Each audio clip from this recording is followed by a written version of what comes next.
Hello everyone and welcome to my channel, Meet Me in the Center. My name is Andrew. The cat you see lazing behind me is Shadow. Just a point before I continue this video, I have filmed these on different days and different times, and I'm starting to think Shadow is stuck in that position. He doesn't want to move. Not really, but he loves it lazing out on my bed. If you are new here, welcome. Glad you could find me. I would suggest just quickly going and taking a look at part 1 of my introduction. It just kind of goes over what this channel is and what I plan to do. That will be in a link in the description below if you want to check it out. If you've seen some of my videos and are back, great to have you back. And I appreciate you coming back and watching more. So today we're going to be talking about learning something new every day. So I just have one question for you. What is something new you have learned today? And I really do suggest this for everyone. It has a lot of positive and important things that it does, especially for your brain.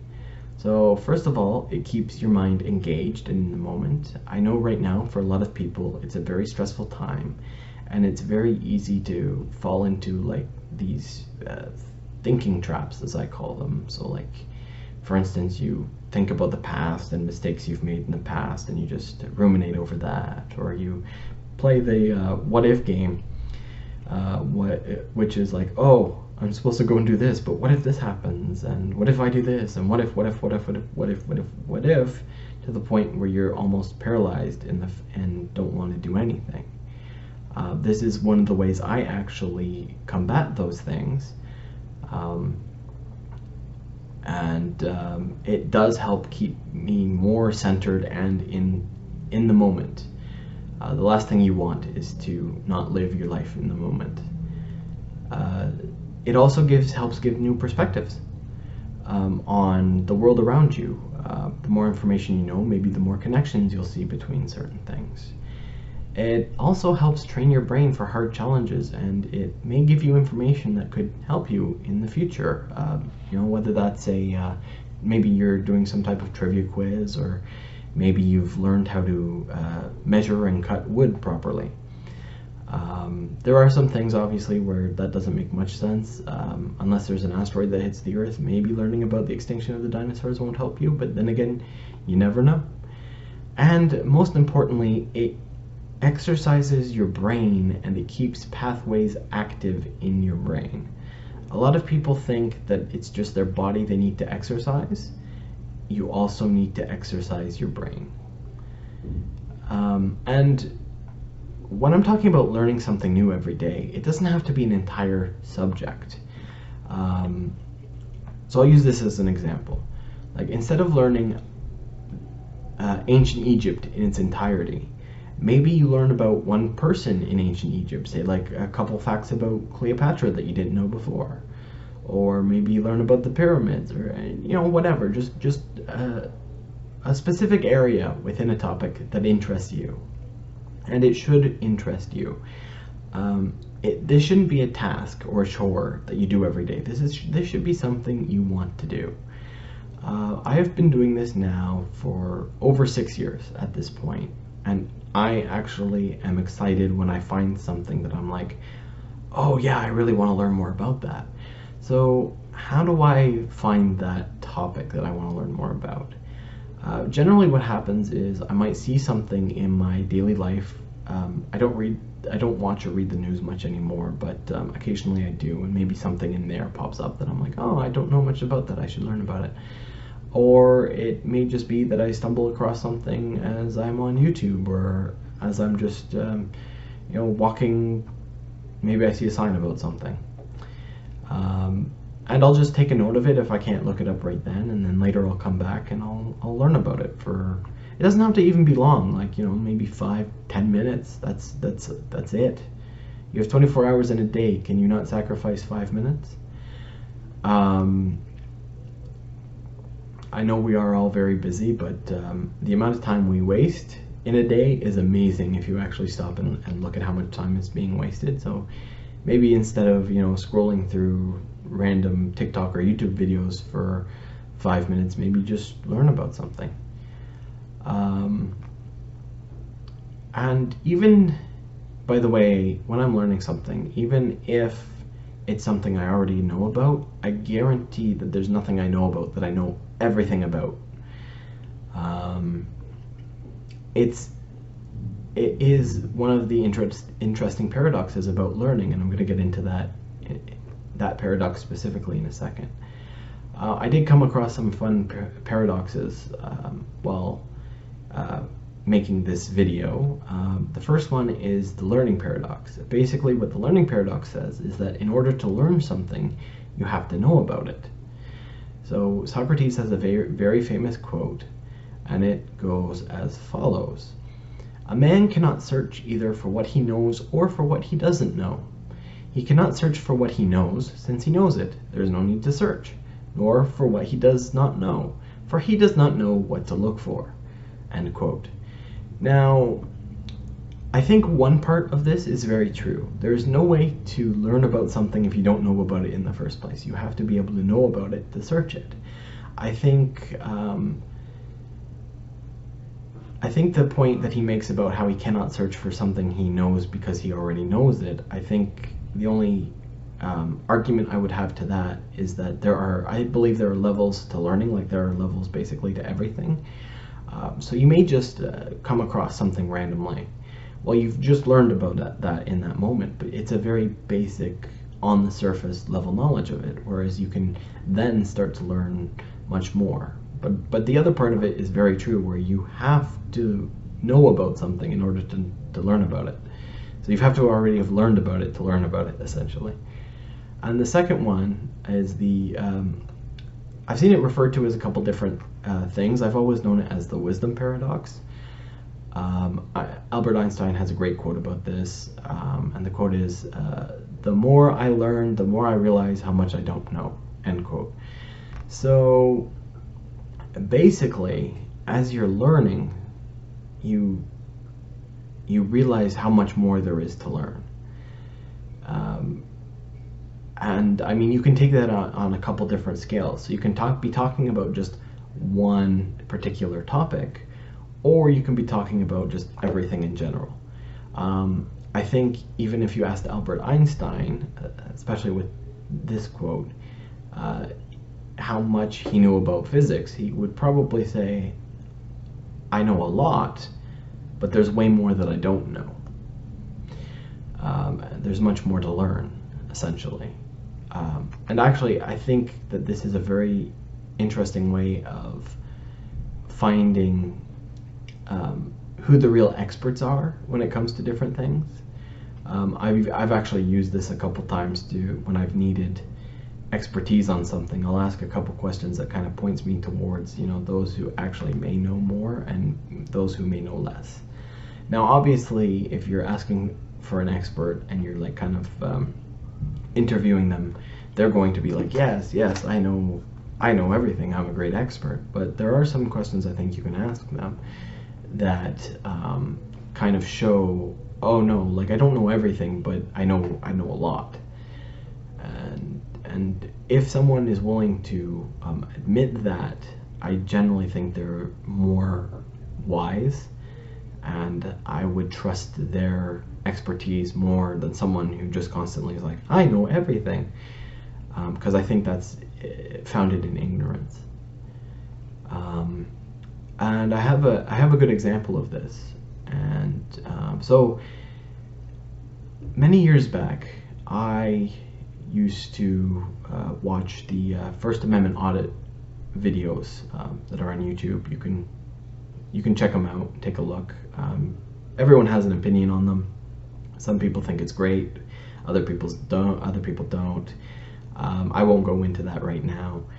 Basically, what it is people would go out and film in public, and the cops would come, and the people basically are there trying to see if the cops will respect their rights to film legally in public.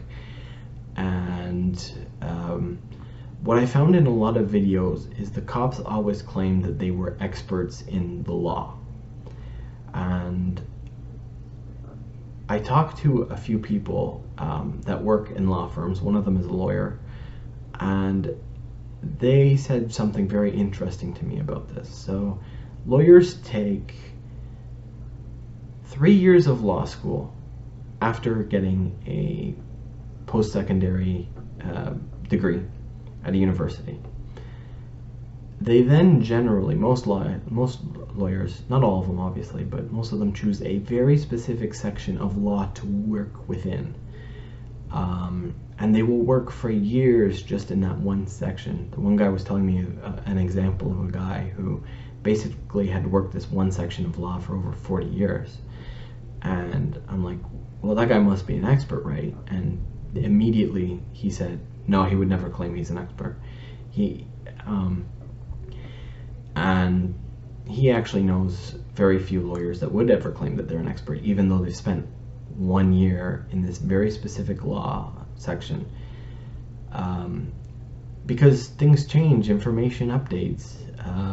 There's just so much to learn, so much, there's a lot of like, well, what if this and this happens at the same time? What if he did this, not this? There's a lot of those minor details, and it would take more than probably one lifetime to figure out and become an expert on really anything.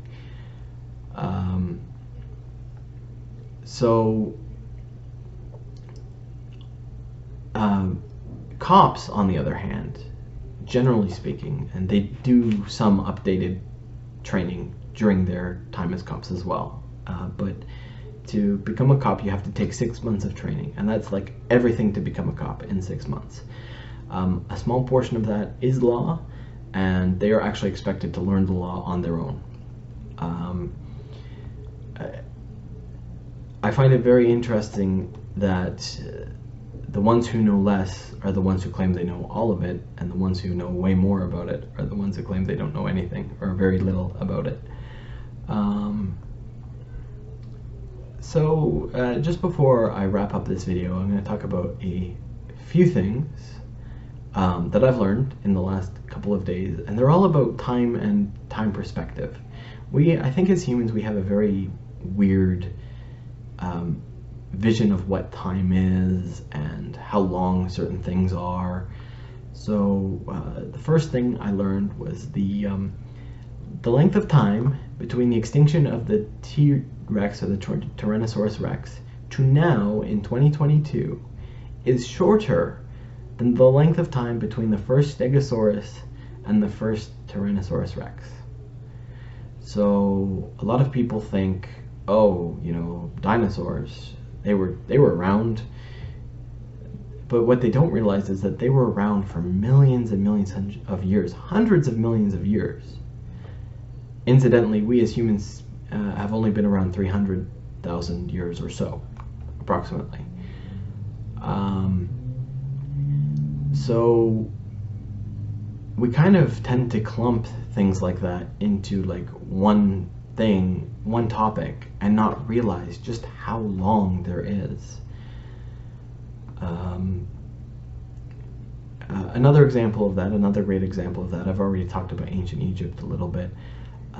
The length of time between Cleopatra and now, in 2022 again, is shorter than the length of time between the construction of the Great Pyramids of Giza and Cleopatra. Again, we think of ancient Egypt as it kind of happened in the past, and we don't realize just how much time that was. And another interesting perspective, woolly mammoths were still alive when the Great Pyramids were being built. So I really like this one because this one puts into perspective, I think a lot of people kind of see ancient history as this happens, this happens, this happens, this happens, this happens, this happens, to now. Whereas there's a lot more overlap and a lot more connection than I think most people can see. A lot of people think of ancient Rome and ancient Egypt as two separate things, but they did have overlap. Julius Caesar went to Egypt and had interactions with Cleopatra. So yeah, I think we as humans have I mean, we have to kind of think in that way from point A to point B to point C to point D, but it's not really the way we should look at it, I think. So, so I've just told you what I've learned in the last few days. Maybe in the comments you can put down something you've learned. And if you haven't learned anything, that's okay. We all have to start somewhere. I would suggest trying and starting. You know, make an effort to try this at least and see how it goes for, you know, maybe a couple weeks, a month, and see if you like it, and then you can choose to continue it or not. If you just want to go off stuff based on this video, I kind of made a list of things that are connected to things I've talked about. If not, just find something in your life that interests you, and really that's the best way to do it anyway. But some of the ideas based off this video are styles of learning, the brain and brain patterns, paradoxes, that's a really fun one to get into, law and or lawyers, law enforcement, Tyrannosaurus rex, Stegosaurus, other dinosaurs, woolly mammoth and other extinct animals, the Great Pyramids, and I'm not just talking about the ones in Giza, by the way. There are Great Pyramids all around the world that you can look into, and ancient Egypt and Cleopatra, and I'm sure there are even more if you want to make your own list. But anyway, that's it for today's video. I hope you enjoyed it. If you did, hit the like button, leave a comment, subscribe if you want. If not, hey, that's completely up to you. Until the next video, me and my stuck cat, we'll see you then. Bye-bye.